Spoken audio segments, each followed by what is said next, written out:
परम रूपेण मान्य रूपेण लेडीज फर्स्ट होता है, पर यहाँ भैया फर्स्ट हो गए।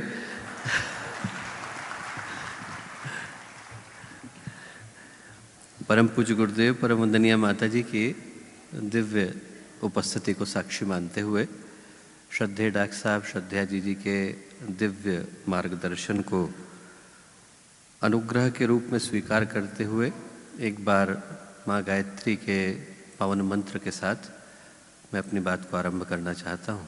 स्थिर चित्त शांत मन, हम लोग उस स्थान पर आकर के उपस्थित हुए जिसे सही अर्थों में माँ गंगा ने दोनों तरफ से अपने अंक के अंदर भर लिया है। हम लोग महसूस नहीं कर पा रहे हैं दोस्तों, पर इसके ठीक पीछे से माँ गंगा की धारा जा रही है और ठीक उधर से माँ गंगा की धारा जा रही है, और इन दोनों के मध्य में एक तरफ नील पर्वत पर माँ चंडी देवी, एक तरफ बिल्व पर्वत पर माँ मनसा देवी, और दोनों के बीच में माँ गायत्री ने हमको अपनी गोद में बिठा लिया है।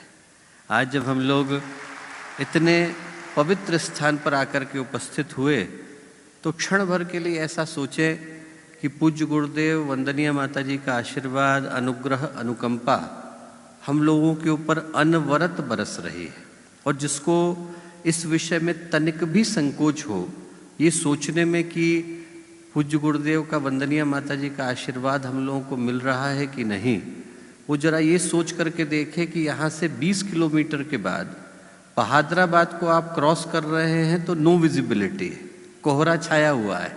आप डोईवाला की तरफ जाएं, 20 किलोमीटर इधर जाएं, कोहरा छाया हुआ है, नो विजिबिलिटी है। और इस स्थान पर तो पूज्य गुरुदेव ने अपने हीटर को चला दिया है। लोग स्वेटर को लेकर के आए थे और उनको स्वेटर को त्यागने के लिए विवश होना पड़ रहा है। जब इतने पवित्र वातावरण में हम लोग बैठे हैं तो इस भाव के साथ कि पूज्य गुरुदेव का वंदनीय माता जी का आशीर्वाद हम लोगों को अपनी अनुकंपा की छाया मिले, एक बार माँ गायत्री का पावन मंत्र साथ साथ। ओम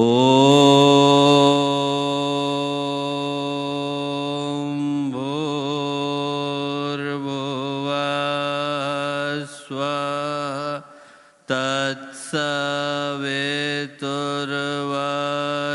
तत्सवितुर्वरेण्यं भर्गो देवस्य धीमहि धियो यो नः प्रचोदयात्।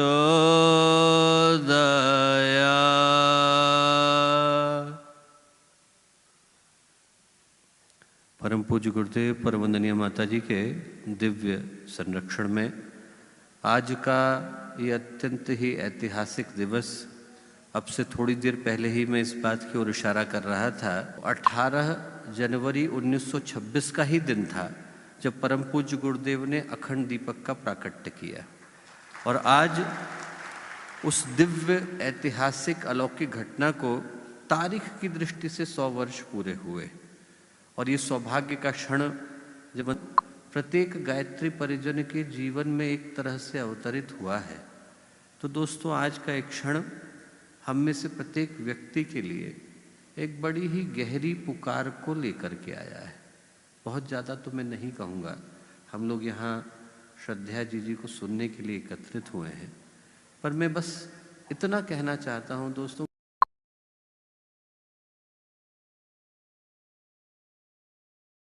पर सेट करने के लिए जब उनने गुरुदेव की आंखों को चेक किया तो बोले गुरुदेव आपकी आंखों में तो सही अर्थों में पावर की आवश्यकता ही नहीं है।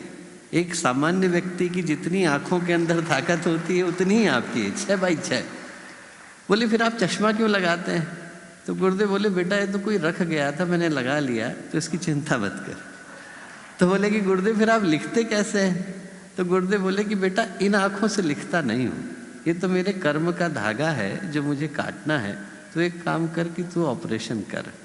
ऑपरेशन हुआ, और उस समय में 87-88 में लोगों को कैटरेक्ट के ऑपरेशन के बाद आँख पर पट्टी बांध करके 2 हफ्ते तक रहना पड़ता था। आज की तरह का समय नहीं था, आज तो व्यक्ति शाम तक, अगले दिन तक चश्मे को हटा देता है, सिर्फ आई ड्रॉप ही डालनी रह जाती है। तो गुरुदेव की आंख पर उनने पट्टी लगाई, जिसको गुरुदेव ने शाम को उतार दिया।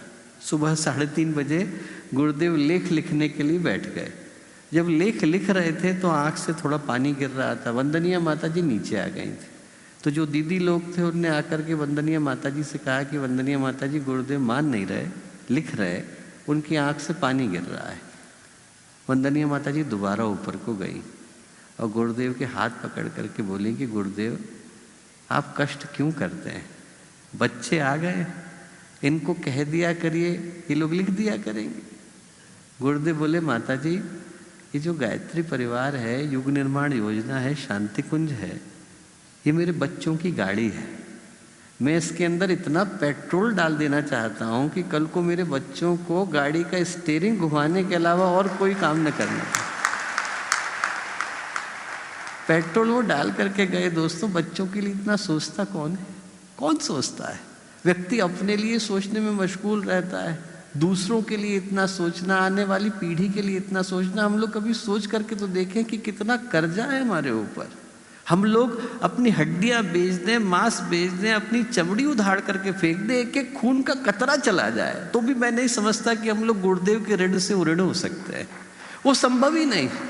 आज हम लोग बैठे ही इसलिए हैं, इसी बात की चिंता करने के लिए बैठे हैं कि गुरुदेव ने जो उद्देश्य हमें दिया कि इस गाड़ी के स्टीयरिंग को सही दिशा में थामने की आवश्यकता है, और उसी को हम लोगों ने इस सम्मेलन का मुख्य आधार बनाया है। हमारे कार्यकर्ता कैसे हों, हमारे केंद्र कैसे हो, हमारे कार्यक्रम कैसे हो, ये 3 चीजें यदि सुनिश्चित होती हैं, काम करने वाले का भाव, जो केंद्र है उसका उद्देश्य, उसके अंदर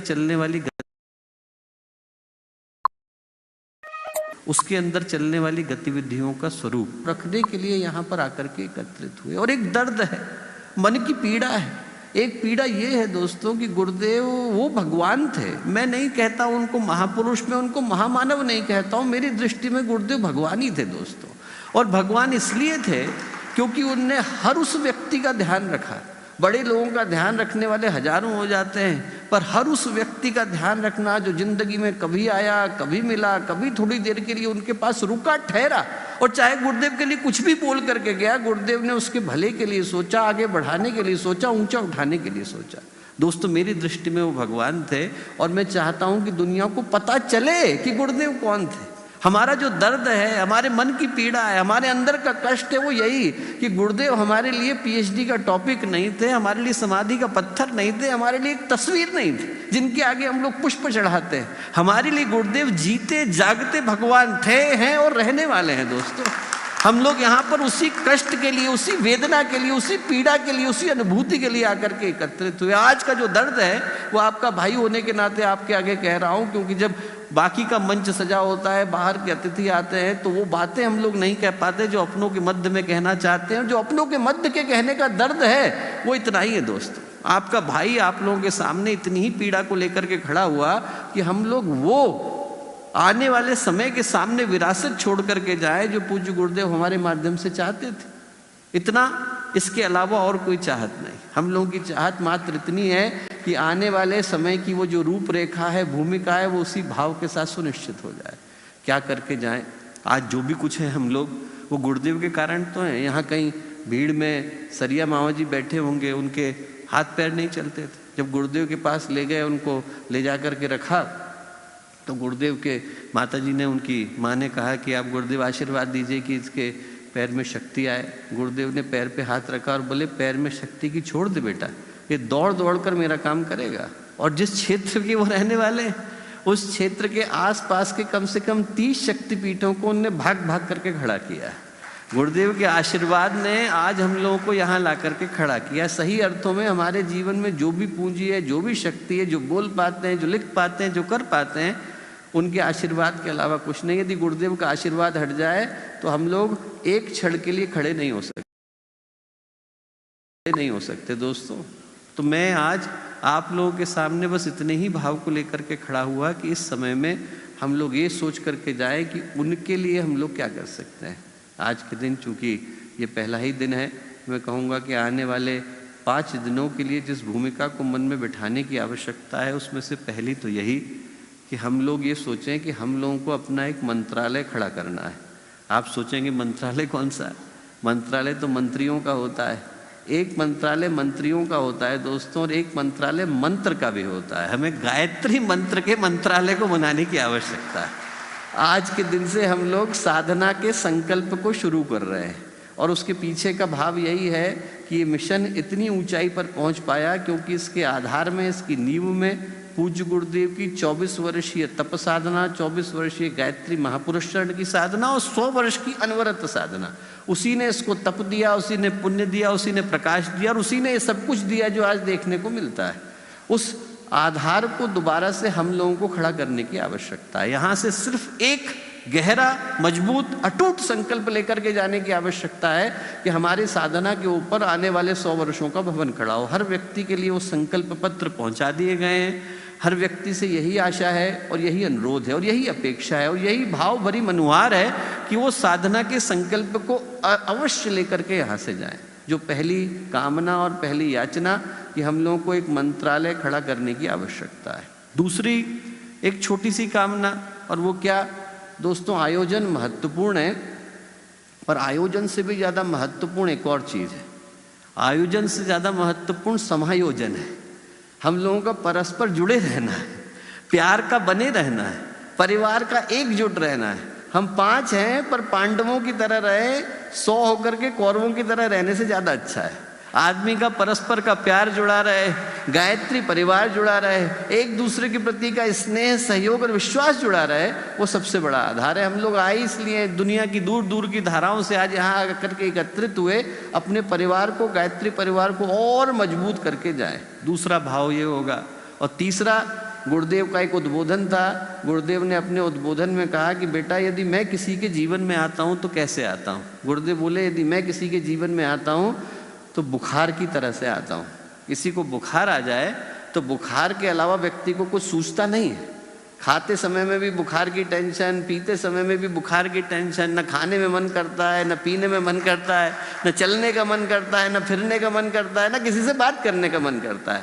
तो मैं यही कहूँगा दोस्तों कि आप सबके ऊपर गुरुदेव और माताजी के नाम का बुखार आ जाए, उनके अलावा आपको कुछ सूझे नहीं, न खाने का मन करे, न पीने का मन करे, न चलने का मन करे, न और कुछ करने का मन करे, बस एक ही मन करे कि गुरुदेव के काम को हम लोग कैसे कर सकते हैं। भगवान करे कि वो बुखार आए और फिर कभी न जाए, वो जीवन भर के लिए आए। जब आए तो इतना गहरा आए कि मन में, सांसों में, हृदय के अंदर, भावों के अंदर, हर जगह पर वही दिखाई पड़े, और इतने गहरे दिखाई पड़े कि उनके बुखार के आगे दुनिया की सारी दवाइयाँ फीकी पड़ जाए। ईश्वर जय। भाई साहब जो है हम लोगों के तिरुपुर से आए हैं, पर उनकी आवाज़ यहाँ तक आ रही है। आप सबको इसी भाव के साथ कि माँ गायत्री का आशीर्वाद, माँ गायत्री की अनुकंपा और पूज्य गुरुदेव का बुखार आप में से प्रत्येक के साथ अनवरत बना रहे। इसी तरीके से आप सबको अनेक शुभकामनाएं, शुभेच्छाएं और मंगल कामनाएं।